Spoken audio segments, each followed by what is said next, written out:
Mais on a toujours en regard le modèle d'avant et puis on se dit que c'est pas comme avant. Non, c'est pas comme avant parce que ce sera jamais comme avant.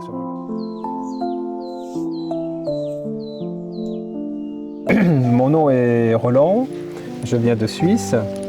Je suis retraité. J'ai fait un burn-out il y a 5-6 ans, donc j'ai eu un gros arrêt. L'année dernière c'était compliqué quand j'avais des béquilles, j'avais eu un accident, donc je suis monté avec les béquilles, mais je suis venu quand même et c'était un mois magnifique. Donc quand elle a proposé une deuxième retraite au temple, il n'y avait pas d'hésitation pour moi, c'était clair que j'allais venir, car c'est des moments vraiment importants dans mon cheminement. En fait, ce qui m'a beaucoup plu dans le taoïsme, c'est en fait tout le fait de passer par le corps. Donc toutes les pratiques qu'on fait de Qigong, de méditation, où finalement on aborde le cheminement par des pratiques par le corps.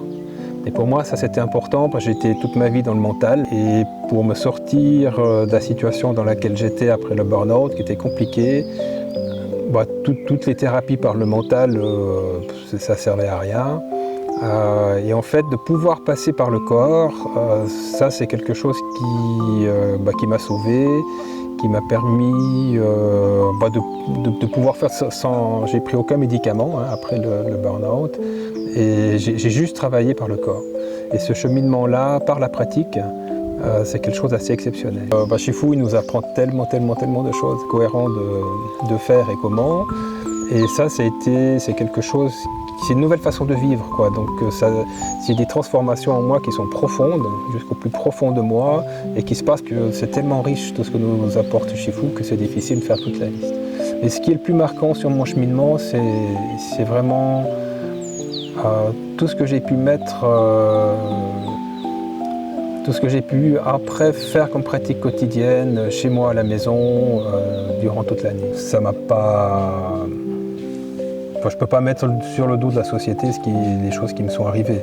Si j'ai fait un burn-out, ce n'est pas de la faute de la société, c'est que j'ai trop investi et je n'ai pas su mettre les limites qu'il fallait. Moi, j'ai travaillé dans l'académique pendant 40 ans. Donc j'ai enseigné à des jeunes pendant 40 ans. Et c'est totalement différent aujourd'hui que hier parce que les jeunes ont totalement changé. C'est vrai qu'ils ne sont pas concentrés comme nous on l'était, mais ils ont d'autres compétences. Donc en même temps, on doit s'adapter au fond à la société qui change et aux gens qui changent. C'est pas forcément mieux non plus, mais c'est pas forcément moins bien. Mais on a toujours en regard le modèle d'avant et puis on se dit que c'est pas comme avant.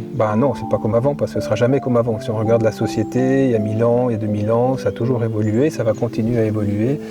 Et je pense qu'on doit avoir cette ouverture de rechercher dans l'humain ce qui fait qu'il est humain, quelles sont ses capacités et comment on peut l'amener à découvrir et à comprendre les choses. Et je pense pas que ce soit plus difficile aujourd'hui que hier. Parce que les gens ont envie de connaître, ils ont envie de savoir, ils ont envie de cheminer. Simplement, il faut leur offrir les modalités qui correspondent à leurs compétences d'aujourd'hui.